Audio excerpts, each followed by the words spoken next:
Okay, hello. Welcome everyone. And thanks for coming to this coveted 6:30 slot just before you have a drink. So if you get thirsty, we won't feel bad if you leave, but we will take your name down and remember this forever.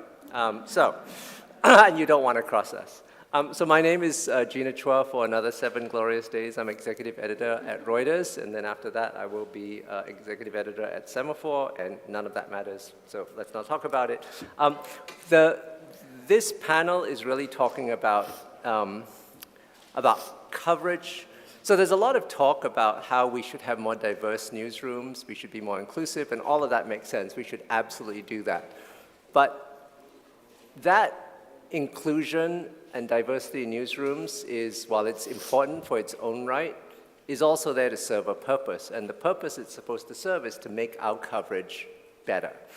So I want to just cite an example from Reuters, which I don't pick out particularly just because I'm leaving, but it's a good example, and we fixed it very quickly, which is we wrote a story that said, China has sent a rocket to space that, with 5 astronauts, including 2 women, to, go to the space station. What's wrong with that story? Well, when did astronauts become men? Why didn't we say China sent a rocket with 5 astronauts, including 3 men, right? And so saw that, sent a note, we fixed it really quickly. That's great, right? But the point of that is not that we're a bad news organization. We're, in fact, a very good news organization.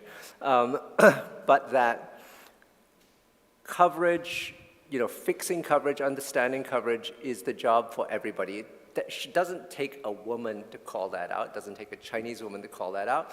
It's everyone's job. If we were to depend on representation in the newsroom to fix things, that would be grossly unfair to the 1 black person, the 3 women, the 1 straight guy. Whatever it is, you can't go to them and say, hey, what does your community think about this? Because that's not fair to them, it's not fair to the organization, it's not fair to the community.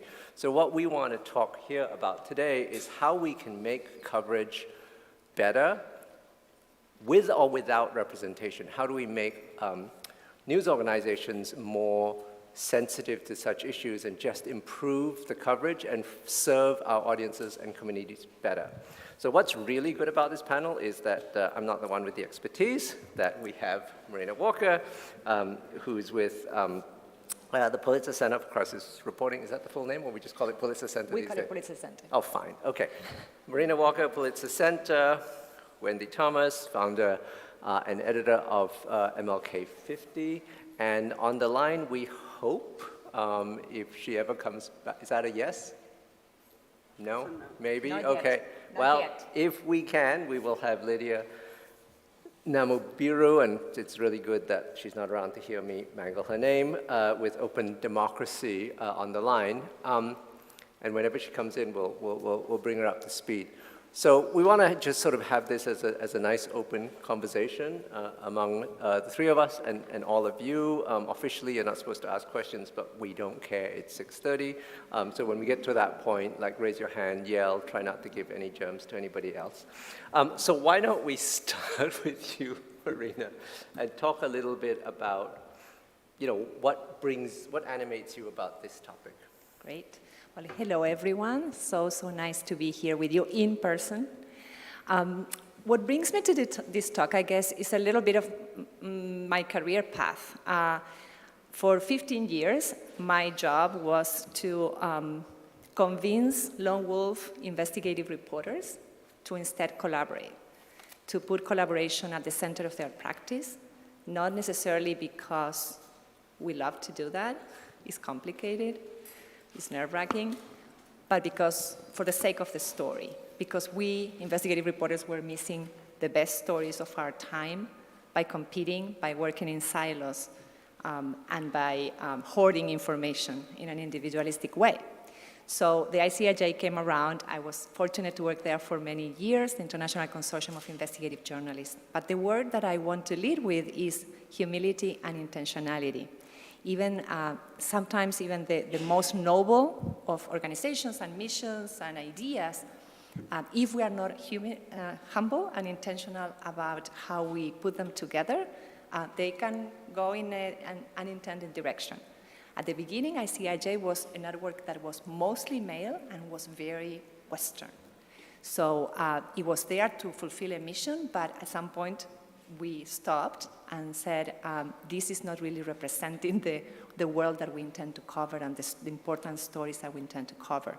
So what do? Do you fire the entire network that you had up to that point, made of like wonderful reporters? No, you expand it, and you intentionally seek all those other voices that were so relevant. But the other thing we weren't doing is that we hadn't put guidelines in place to govern the power dynamics of a global network. And so when you don't have that clarity of intention and those guidelines, the strongest ones, the strongest voices, the Western voices tended to dominate the coverage, to dominate the frameworks and the relationships. And so once we started working intentionally in all of those aspects, that's when we had in place a network that was able to undertake a work like the Panama Papers. Thankfully for the world and for journalism, we had done that internal work by the time that whistleblowers entrusted us with that story. Now, fast forward to my current job. I joined the Pulitzer Center 2 years ago. The Pulitzer Center supports local journalists, like the ones that I always work with at the ICIJ, but also correspondents. And so what I did from the very beginning with my team is we started to think about that relationship between correspondents and local journalists, a relationship that traditionally has been fraught with inequality, and I would say in some cases even exploitation. And we started again looking inside and realizing that we were in some ways not helping always to make it better. And we started with language. We started small, change starts small. So we realized, how are we calling our local partners around the world? We're calling them fixers, right?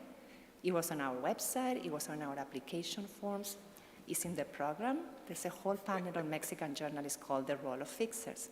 Well, you talk to your local counterparts in different countries, they don't like that word.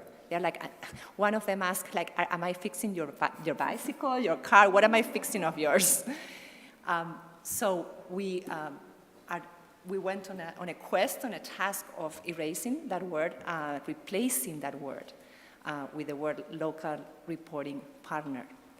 And we took it out of all of our website, our forms. We also added a question to our application forms for grants, and the question was, started with a statement: we value collaboration among journalists, newsrooms, and also between correspondents and local journalists. Are you planning to collaborate with anybody? And if so, how are you going to go about it? And then we sat back and said, okay, let's wait and see what happens. And it was really remarkable how in just a few months, that word, like, it's not that when we stopped saying that and when we challenged the reporters with the collaboration question, the conversation completely changed. First of all, nobody was using fixer anymore, but also the journalists were saying things like, yes, I'm collaborating with a Mozambican reporter in my story about an ISIS insurgency, and I wonder if you can advise how I can have a conversation with my editor about making sure that that journalist has the same insurance that I am going to have as an AP correspondent or whatever. There were questions about bylines. And there were even questions about, like, can you advise on what would be a fair rate? So a small change that created a whole different mentality. From there, we took it a step further, and I'll stop here. When we were planning coverage of a very important story that we're all facing as a planet, the destruction of our rainforest, which is intimately linked to climate change, of course. So that is a story that is local. It happens in the regions, in the Congo Basin, in the Amazon, in Southeast Asia. We saw it as a great opportunity. What do? Do you only support the local journalists because they live in the regions? Are they the only ones that should be telling that story? Well, that is a local story and it's a global story because those commodities are being, right? They end up here. They end up in Europe, in China, in the US. So what we did is we put together a topical network, learning from our lessons at ICIJ, focusing on the rainforest regions and bringing together the local journalists and the global journalists and the correspondents. So the local journalists can contribute their expertise, their access, their unique knowledge and nuance, and the global journalists can help trace the money all the way back to the markets and also give the visibility that sometimes the local reporting doesn't get, to make those companies and those governments really care and really be embarrassed. So within a few months, we started hearing from more global media outlets. And what they were saying is, they were not saying like, give us money or send us to these places. They were saying, can we be part of this network? Why do you want to be part of this network? Because we want to work with these reporters, with these local reporters. Oh, thank you, Wendi. What animates you about this question? I think what animates me about this question really comes from the work that I've been able to do at MLK50 Justice Through Journalism in Memphis. For the last 5 years now, we marked our 5th anniversary on Monday. And so it's really an opportunity to kind of create the newsroom that I would have always wanted to work in after 25 years in daily newspapers in the States, mainly the Midwest and Southeast. And so when I think about the kind of the work that we want to do and how we got started, so as our name implies, we have a connection to Dr. Martin Luther King. And so we launched in April 2017 in the lead up to the 50th anniversary of Dr. King's assassination. And so I grew up in Memphis, have spent a long time there, and could see the city leaders planning to go into celebration mode, right? Look at how far we've come since 1968 when Dr. King was killed. But I saw that as this milestone as an opportunity to force the community to consider what we'd done with Dr. King's sacrifice. And a lot of the issues that were prevalent when Dr. King came to Memphis, and the issues that brought him to Memphis, which was striking black sanitation workers, were still present in Memphis 50 years later.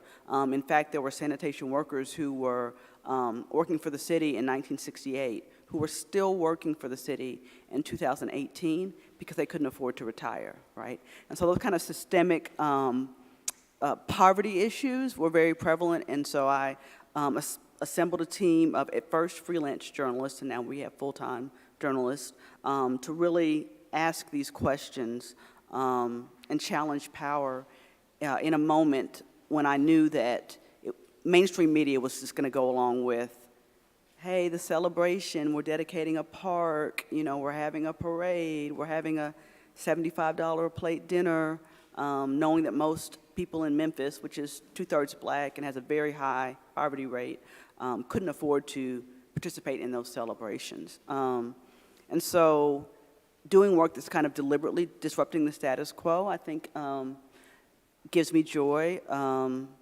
Being a black woman-led newsroom also animates me. There aren't a lot of us.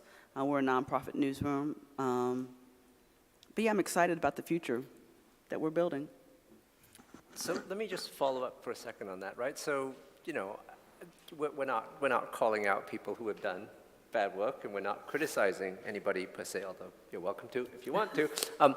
So the newsrooms in Memphis at the time didn't do the stories, right? And you felt that there was a perspective that had been missing. So why do you think they didn't have that perspective? Why was it they didn't see those stories, and why didn't they do them? Yeah, so, you know, I don't want to dump on any of my journalism colleagues. We're all working in newsrooms where we're being asked to do more with less, right? But I think that part of what makes MLK50 different is that we have a proximity. We're very intentional about the proximity we have to the stories, to the people. We have wonderful relationships with activists, organizers, people who are really trying to change their communities for the better. And so without that proximity, you just don't see it. You're just not in the spaces to see it. You're not talking to the people who are experiencing it. And so I think getting as close as you can to the people who are most affected is critical. So let me hold that thought, and I'll come back to you. You have the you know, well, not privilege, because you actually went out and did it, of creating a newsroom that would have those perspectives. You work with all sorts of newsrooms, some of whom are, you know, great newsrooms with real legacies to them. How do you help them look at stories or perspectives they might not have? Again, you know, when we're not criticizing any other paper in Memphis, but they clearly didn't see some things. How do you help people see things that they might not see? Sometimes it's just like asking a question and being curious. At the Pulitzer Center, those who decide who is going to get the support are journalists. We're all editors, and we try to, and we have assembled what could always be better, but it's trying to be quite a diverse team, and so. With that, we rather than get so excited about, oh my God, this is such a big newsroom, it's going to be enormous distribution, is asking the questions, have you thought about this other angle? What are who is powerful in this? How's this power distributed in this story that you are trying to cover? Have you ever been in that country? If you have never been in that country, may we introduce you to a great local reporter? May you be willing to collaborate with that reporter? Perhaps that reporter can be a co-grantee or a co-author. We can help talk to your editor. We can help explain why that is important for us. And what audiences are going to be, we partner with the journalists to think a lot about the audiences. Ultimately, who is going to benefit? Are we preaching to the choir? Are we talking to the same people that we always talked about? So during the pandemic, just a quick example, the question was, we were supporting a lot of journalists around the world doing pandemic stories, but so what voices were missing?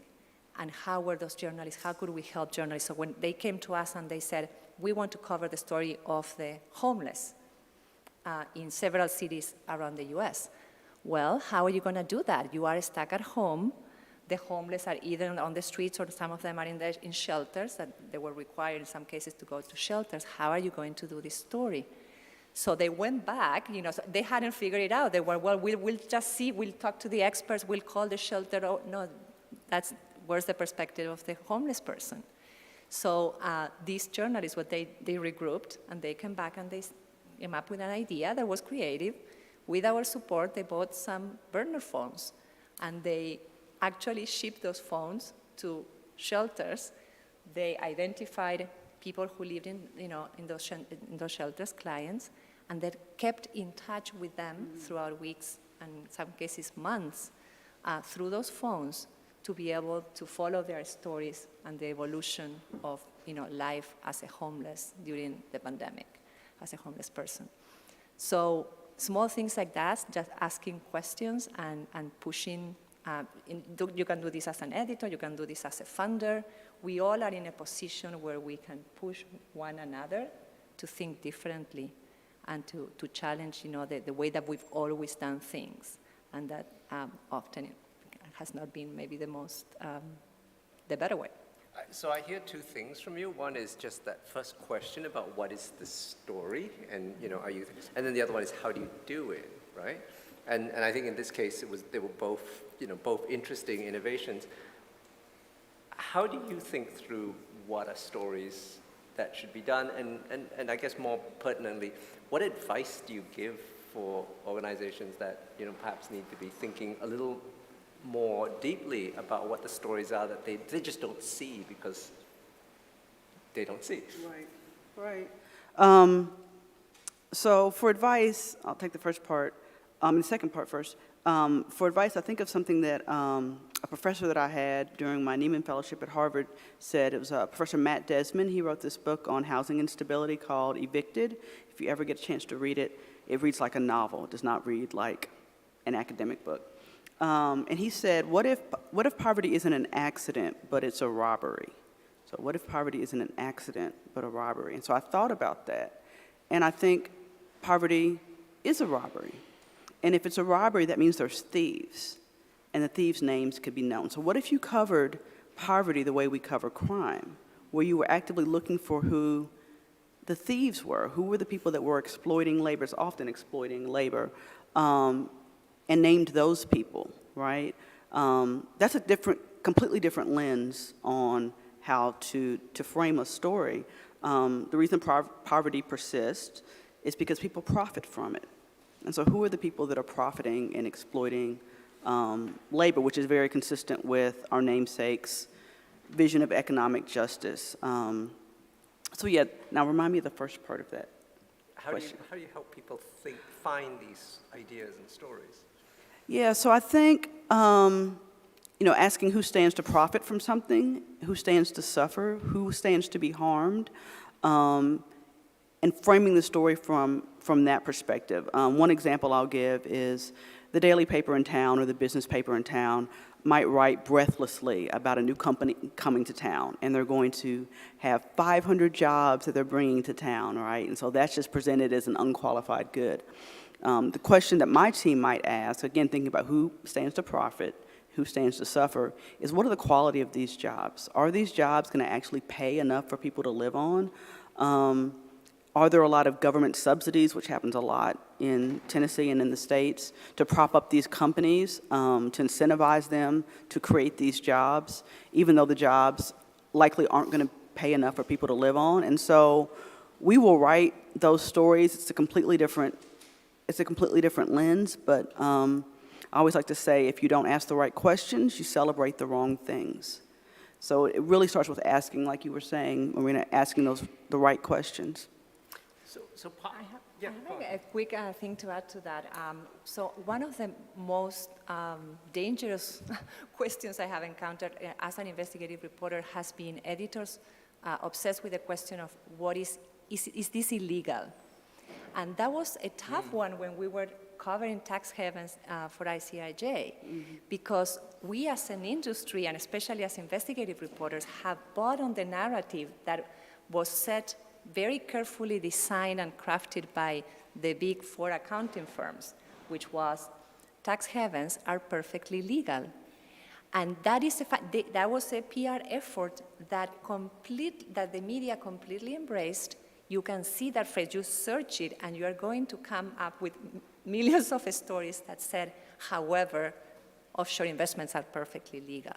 That was a way of covering up. And it's true, by the way, because we have designed laws, just like there were laws that protected slavery. So how many things, horrible things in history have been perfectly legal? And so our job, and we faced a lot of distrust, was to change that question and ask instead, what is the harm? What is outrageous about somebody paying no taxes and having hundreds of millions of dollars hidden in South Dakota, which is a tax haven in the US, or in the British Virgin Islands? It took years. It took years. Right now, I think that in some ways, with all these big disclosures and investigations on this topic, the narrative has changed, and we don't face that question so much anymore. But that was, I think, a good example. Yeah. So let me push a little bit more on the same topic, which is, in many cases these days, I think we find journalists are increasingly well-educated, increasingly middle class. They are very distant from, not in the case of tax havens, if anything, they're poorer than the people they're writing about. But when you're writing about people who, are in a very different demographic class, live in very different parts of town, and you're not even anywhere close to them, how do you build those well, first, how do you see those stories? But then how do you build those connections and trust so that they don't feel like you're simply taking advantage of their suffering? Yeah, I think that's tricky, right? I think journalism is extractive in ways that you can't always completely correct for, because you are using somebody's story to make a point. One of the biggest investigation I've done, I'm an editor, but I'm also an investigative reporter, was into the debt collection practices of a nonprofit hospital system in Memphis that was dragging thousands of people into court every year who had made the mistake of being sick and poor at the same time. That was their only mistake. The hospital executives are making millions of dollars, while in court, week after week, literally hundreds of people were being brought in to stand before this judge and the hospital's team of lawyers and face off and share that these people were sharing the most intimate details of their finances in open court in a way that felt very shameful, the way the system operates. And there have been other outlets that have written about medical debt issues. And so I was kind of keyed into this was an issue in Memphis from a completely unrelated story that ProPublica published. And I'd driven past this courthouse a million times in Memphis, but because I'd never been sued, been lucky enough, just luck, for medical debt, I'd never been in this building. But once I went in, and you go downstairs, and you just see the halls lined with black people, almost all black women. And I remember one of the women I ended up writing about a lot who owed over $33,000, and if she'd paid as ordered, she'd be 90 years old by the time she paid off the debt. She looked like my mom. You know, she was like really religious and wore long skirts and no jewelry, no makeup. And so I could really identify with her. But there's some shame, you know, as a journalist that I'd never been down there because that's not been my circumstance. But once you see it, I think it's hard to, once you start looking for it, you see it everywhere, and it's hard to look away.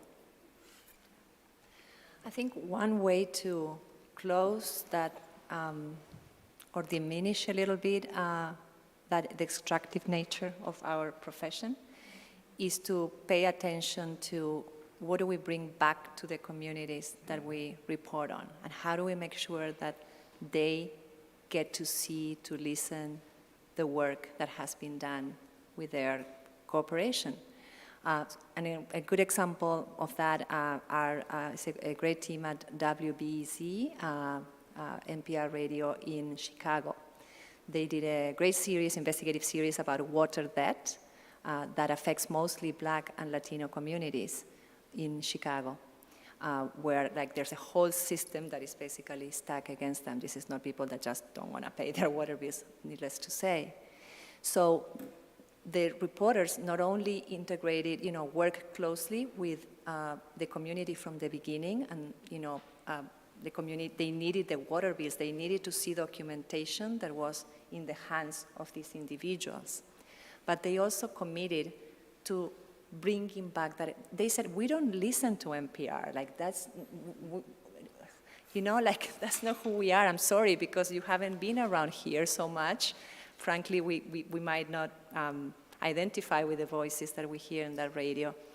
So what these reporters did is, first of all, they translated their whole stories, their whole series to Spanish to reach the Hispanic communities.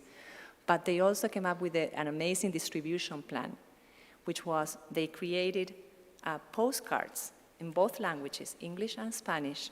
They printed 18,000 of those postcards with a QR code, and they mailed them to every single person in the list that they were able to obtain that had a water debt bill, you know, that had water debt in the city.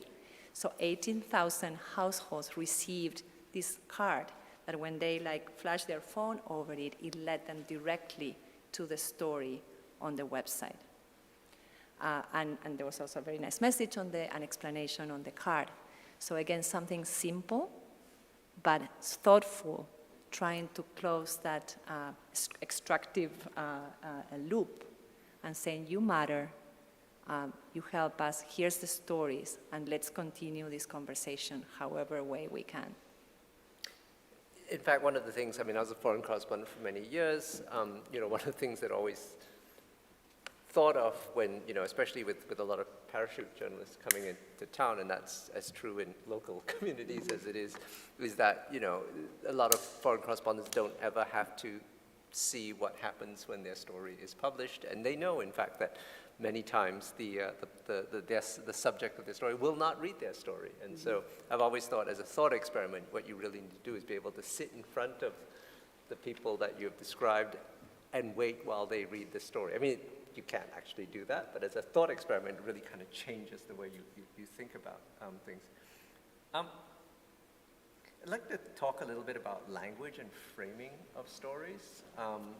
You know, when we were doing that discussion yesterday, you talked about the man who had to walk 15 miles every day. Can you talk a little bit about that story and about how we think about framing stories? Yeah, so this was a few years ago in Detroit. The newspaper there wrote a story about a young man who had a job at a car dealership outside of the city of Detroit. And so he walked walked there and back every day. It was like around 15 miles, right? And one day, one of the executives at the car dealership happened to notice this guy walking back and forth, was so impressed with his work ethic and his commitment and dedication that he ended up buying him a car. And so the story was presented as, look at how hard this guy worked, look at the effort he put in getting to work, and isn't it wonderful that he was rewarded for all this persistence with a car? So that's not how I saw that story at all. To me, that was a reflection of how bad mass transit is in the Detroit area. And if you know anything about Detroit, that the lack of mass transit from the city of Detroit which is Detroit is majority black, to the suburbs, which is majority white, was a result of an intentional policy decision, right? The people in the suburbs did not want to make it easy for the people in the city to get there. And so instead of presenting this as, wow, isn't it great this guy got a car, one of the questions, again, starting with the questions I had was, does this worker not make enough on his own to afford a car? So are they paying him enough? Why isn't there mass transit in this community? Does he even want to own a car? Would he prefer to take the bus? Is he going to be able to afford insurance and gas for this car, right? So definitely not the savior kind of narrative in this happy tale, but more we're looking at the systems and institutions in place that created the circumstances where this man had to walk 15 miles one way to work. So it's just, again, who's profiting, who's suffering, who's being harmed? You just come up with different stories. There was this wonderful quote in a New York Times story, which I quoted to both of you, and it really kind of talks about how language really matters. And so the quote in the story is from a person who says, look, there are two ways you can write this sentence. One way is, black people are often denied loans by banks, which is true. And if you read that sentence, you think, oh, how can we help black people? Are they missing financial literacy? Do they need help filling out forms? What's the issue? What can we do about it? On the other hand, you could also write the absolutely true statement, banks often deny loans to black people. And when you do that, you ask the question, what's wrong with banks?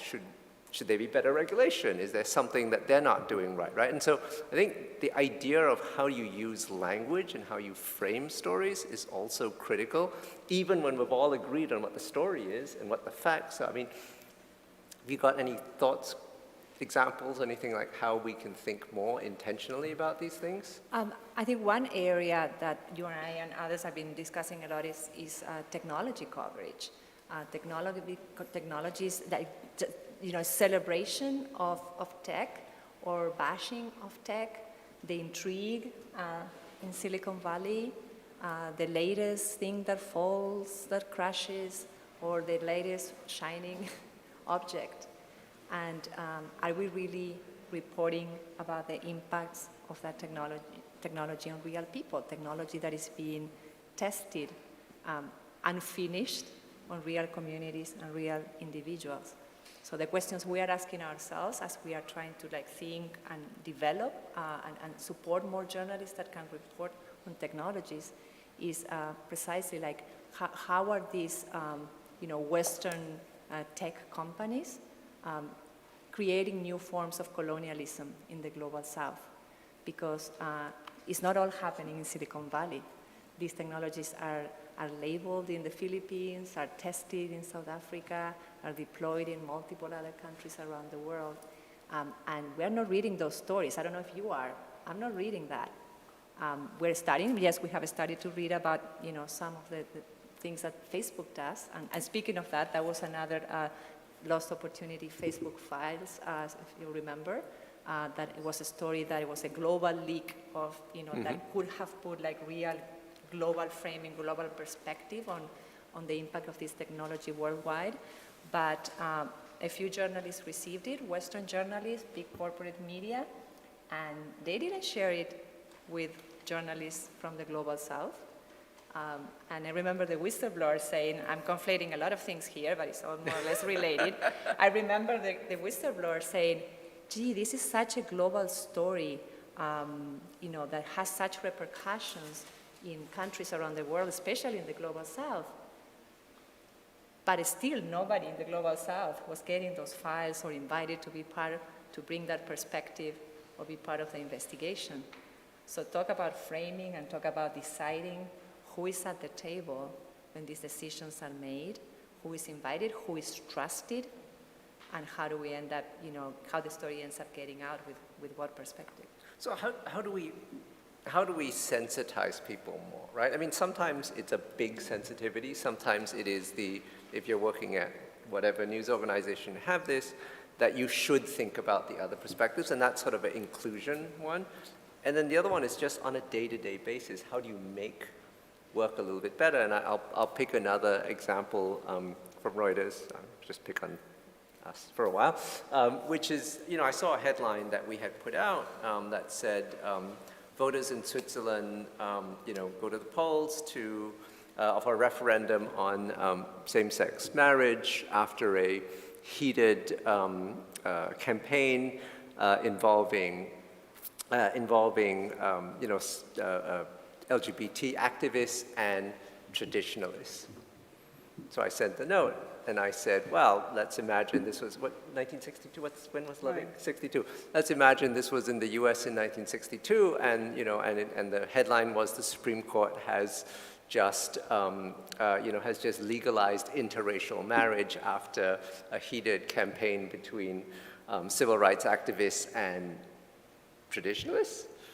And so, it's a choice of words because tradition, obviously implies something that's good and it's somewhat sacred. And so I sent this, I flagged this, we changed it very quickly, we do lots of good things, and we publish 8,000 stories a day, so you have to let something slide. But then later on, the editor on that story wrote to me and sort of said, look, I think I understood why you asked for the change, but can you explain? And I said everything I've just said. It was a very short email. I said, traditionalists imply something you should think about.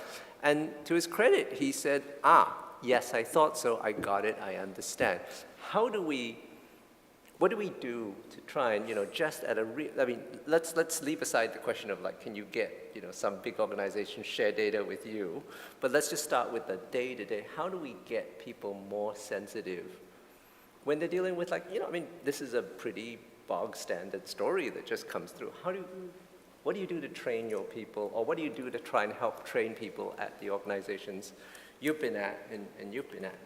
Yeah, so as we were talking about framing, something came to mind that's really journalism 101. You'll find it in any textbook, and it's to use the active voice over the passive voice. The passive voice tends to obscure the actor. So to your example of, black people are being denied loans, that's passive voice. Black people are being denied loans. But banks deny, that's active voice, and that tells you who is doing the action. So sometimes it's just about getting back to some of the basics of journalism, and active voices is definitely one of them. I think also using precise language and not forcing the reader to have the assumptions you do. For example, like with your example, the word traditionalist, right? You're assuming that everyone is going to think the same thing when you say traditionalist. If you say inner city, what are you really trying to say? Are you trying to say a city where it's mostly people of color? Because not all inner cities might necessarily fit that. I mean, inner city is a geographic thing. It's not necessarily race or class. So just kind of examining your languages and the assumptions that you're making when you use certain words, and just being more precise, which is journalism, right? That's what we all do. Any thoughts? And I guess being patient, sometimes we get exasperated, and we are and this educating inside the newsroom falls on people of color. How many times, because I'm from Latin America and have an accent, a very obvious one, I am immediately signaled, so they need a panel, they need somebody to moderate a panel on Central America, so can you do it? I have, I've never lived in, I have never actually go to Central America. I could not possibly, I don't have that knowledge, but it's just all these assumptions and all this. Try to continue educating in a firm but engaging way, I guess, is the only way I see it. Having more conversations about power dynamics in journalism, in conferences like these, bring partners, correspondents and local journalists, and have them have a conversation together of how they build that relationship and what they need from each other. Let's include in job descriptions cross-cultural sensitivity. I include it in every single job description, and I don't care if that, maybe those people are not going to need to travel, are not going to need to go to other countries. I still want them to have cross-cultural sensitivity, and we talk about it in the interview. And maybe the question is, tell me about an experience when you reported in a different city, in a neighboring town. What did you do? How did you go about it? What did you learn from that experience? How intentional are you about hiring people who might have that level of sensitivity that you want? Yeah, so we're, nonpartisan, but very deliberately progressive. So people who aren't progressive, who don't believe that all workers should make enough to live on, who don't believe that healthcare is a human right, who don't believe in LGBTQ equality, are not going to be a good fit for our newsroom. So I think they some of those people just weed themselves out of the process.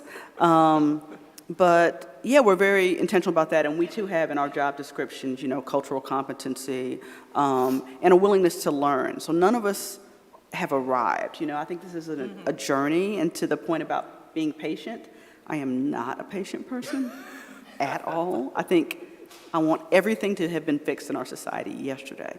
But I think recognizing that all of us, including me, have things to learn, and that we learn by being in relationship with other people and being open to being told that we're wrong or we got something wrong, and not being defensive and sitting with that. I have lots of therapy. It's helped me learn to sit with that when someone gives me that critical feedback, whether it's a reader or a coworker, to thank them for bringing that to my attention, and to sit with that, because none of us are perfect. No, and none of us can represent everything as well. You can't represent all of South America, Latin America. It's not fair. And as I said to people, you can't come to me and ask me, what does the trans community think about this? I don't represent the community, and it's not fair.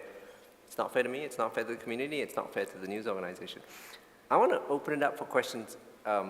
And while you think about questions, I want to ask both of you the magic wand question. So if you had a magic wand and you had, pick whatever news organization you want, ideally not yours, what would you do what is the one or two things you would do to try and make them more sensitive in their coverage overall? Go on. My magic wand would be that we all have the power to speak multiple languages. Because I feel like linguistic diversity, and there's so many things we could pick, but linguistic diversity, like just by not being able to address people in their languages, we're closing so many doors just to start with.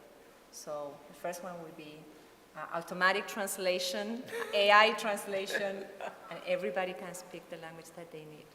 Including different versions of English.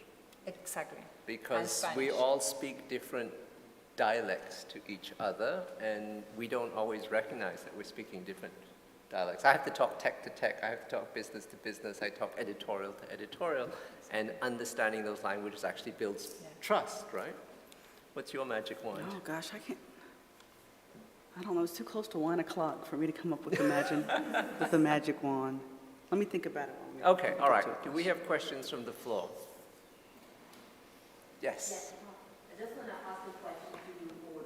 When they invited you to this panel, did you ask yourself why have they only chosen women to talk about, diverse, more inclusiveness, etc.? It's really awkward, no, that there are no men. It is awkward, although, I have some experience, so I can bring that to the table where necessary. But yes, no, it's a very fair question. Oh, sorry. The question is, why is the panel all women? Why didn't we have a man on the panel? And it's true. But I will also just say that again, we are here as representatives, but it should not be a panel of representation, right? The idea should be that we should be sensitive enough to reflect views of all groups, even men. But yes, it's a very good question. I've sat through enough all-male panels in my life that it doesn't remotely bother me to. You got that one. There was a question over there. Sorry, no, just behind you first, yeah. Hi, I know we're talking about reporting here, but I also want to ask a more editing-related question. Do you think we'll get to a point where editors can be based out of the Global South? I'm right now a senior editor at Direct, and I'm lucky enough to be based in New Delhi and to be editing from the region, but I know that that's not the case for many organizations. Is that something that you think about, or is that something that you think we're headed towards? So the question, just to repeat for everyone, is, we're talking about reporters, but, we want to talk about editors as well, and will there ever be a time where, and I assume you mean this for large global news organizations, where editors can be based in the Global South, but I will expand that to say, if you were running a national organization in the US, could you get to a point where they would not be based in New York or Chicago or LA? You're based in DC. I think you can definitely do that, and the pandemic gave us all an incredible opportunity. At the beginning of the pandemic, my organization was 100% Washington, DC, a global organization. We are now based in 7 different countries around the world, and only about a third of the staff lives in Washington, DC, and we just changed our hiring practices. We just used that opportunity to say, okay, this is it. If you were running a national U.S. organization, how different do you think it would be if the editor-in-chief lived in Memphis and the reporters lived in New York and, all of that? Yeah. Well, you did see when the pandemic started, a lot of journalists leave New York or leave D.C. and to go live elsewhere. They didn't necessarily come to the center of the U.S.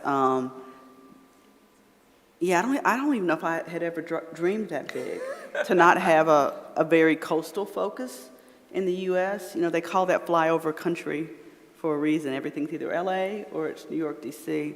I think you'd have a lot more stories from real people, and you'd get to skip all of that presidential year only stories from Iowa, right? Where the first caucuses are. You maybe hear from Iowa more frequently than once every 4 years. And I would argue it's not so much the Global South as it is different places, right? I mean, New Delhi is actually a pretty big cosmopolitan city. And I think the idea, and news organizations tried to fix this by having more diverse staff. So I'm based in New York, but I'm from Singapore, which is also, it's a small country, but it's not a poor country. But I do think that getting multiple perspectives at the table, so not from the reporters, but as you point out, from the editors, and at least having those voices at the table, whatever their title is and whatever their authority is, they need to have voices, and if we can get more of that, I think we have better newsrooms, because we ask better questions, and people say well, that story that you've talked about in New York just doesn't apply to me where I live, right now. And if your editors are all French and white, then when you are having your weekly decision meeting to decide what's going to go on the cover of the magazine, see who else you can draw from the newsroom. Yes. Why do only those editors have to be at the table? So where we can't hire, it doesn't matter. There has to be a reporter, a designer, a photographer, other voices that can be invited as guests, and they can weigh in on the decisions. There was a question over here. Yes. Yes. She's very good on the surface of this, but a lot of these panels are unfortunately preaching to the converted. So how would you convert more people, especially when you're not the ones funding, but maybe a small reporter? I know, for example, I'm from Germany, and it's a lot harder to write sentences in a gender-inclusive way, and often you still have to argue very much with editors to edit it out. So the question is, we all agree in this room, and that's great, but how do we get the people who don't agree with us? And you've had some work on this, so why don't you talk The through? people who don't agree with us, I mean, in the audience? No, the people who don't agree with us, the editors and to some extent the reporters. How do you change those minds? We're all nodding in here, right? There are people who don't nod. Try to speak the language that they speak. Try to understand what they know and what their biases are, but also what they care about. So when we were trying to sway editors to work on global collaborations, and we got a lot of no's. Like there were like entire newspapers that would say, like big and small all over the world, that were like, why do we need to do this? Why do we need you? We are, a huge brand. And I guess you keep doing it, and then you show the results, but then you show them how collaboration is good business. If that's what they care about, if what they care about is branding and traffic, and then show them with the work that you are doing that how that can happen for them. So we would try to be like, smart those ways. We also know that in journalism, fear of missing out, FOMO, is a big thing. So we also play with that. So the radio in town is part of this collaboration. Would you also like to be part? I don't know. We tried everything we could. You have thoughts about how you convince people, and you've struggled with that Yeah. for a while too. So I think, like Marina said, figuring out what's important to them and speaking that language. So if they want to see circulation go up or more subscribers, you can say, I really think we're missing out on this audience when we don't include this angle in the story. You might selectively bring to his attention, did you see this story in competitor's publication where they tackle this? This is really fascinating. I think if you report to this person or they're higher on you than in the org chart, you have to be careful, in a way, because you don't want to get the reputation as being, the raging feminist. Although I love raging feminists, I think that's like a beautiful thing. But it's tricky, and part of the reason I started my own newsroom is because I didn't want to have those conversations with white men anymore, ever again in life. I'm not saying you have to go start your own thing, but it's not, if you have aspirations to be in management, sometimes you just kind of work your angle until you're in the position where you can say, well, actually, no, we're not going to do that. And you also might try to find out who are the allies that are in the room, maybe that are quiet allies. There may be men in there, who would speak up on your behalf, and when you're not in the room for these, gender issues, kind of building a coalition. It's like organizing, basically, in your newsroom. And make sure that your allies know beforehand, the allies that are going to be around that table, that they know what the issue is and what you're going to pitch, and they can be prepared. So doing a little bit of organizing helps. Yeah, I hate to give you this answer, but it's both, I'll cut it down simply. This is work, right? And I know that a lot of people in the room, a lot of reporters especially, think, that's not my job. Why don't I have smarter bosses? Why isn't my organization better? And the short answer is, I'm sorry, it's your job. It'd be nice if it wasn't, but it is, at least if you want to make it a better place. And so you do have to learn how to community organize. You do have to understand the politics. You do have to understand how to make all this work. And politics is, I know it's a bad word, but it's not a bad word. Politics is about getting things done. And I've spent my entire life code switching, and that's how you get things done. You understand the vocabulary of what people want, and you speak to them in their language. Going to someone and saying, you're an idiot, why don't you do this? Not really a recipe for success, right? And so understanding where they come from, what they want, and and sometimes you'll have a terrible boss, and they won't listen. But the vast majority of people in the world are not trying to be assholes. Well, okay, some. But, and you can work around them if you know what they want, and you can see where there are points of agreement. Time maybe for one or two more questions from anybody else? Yes. Hi, I happen to believe that the more the reporter is close to a story and the more involved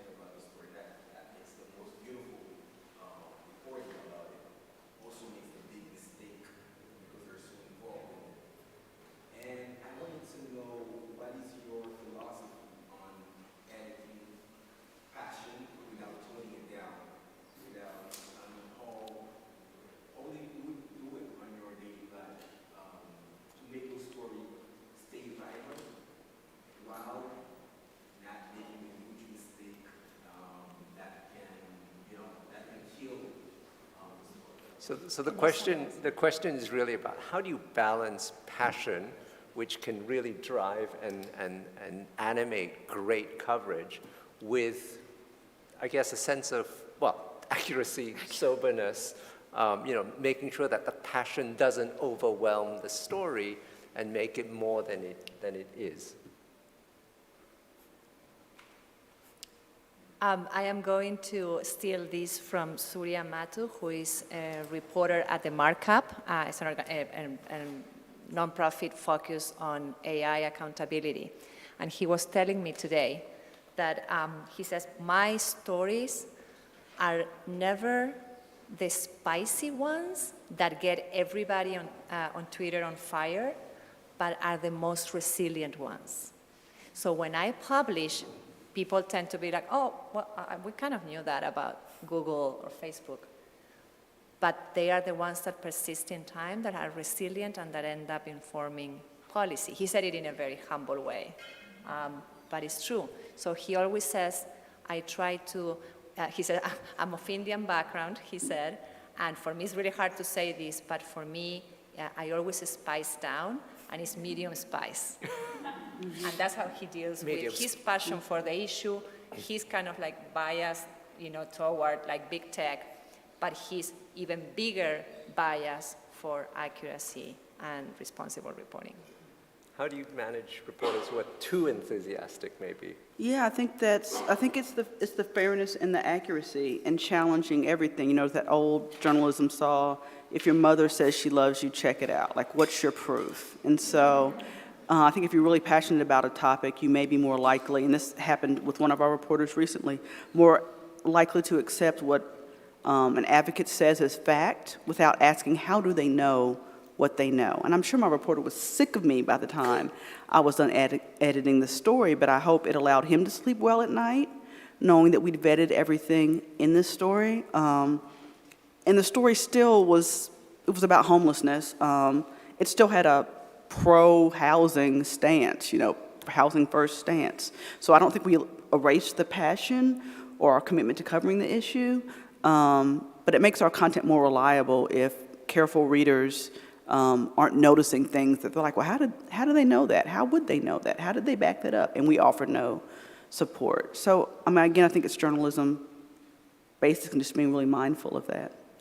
And part of it is also just saying, look, don't just get a quote on the other side. Make the best case you can for the other side. And then if it's a bad case, pick it apart. But make the best case. Show that you've heard and listened to the other side.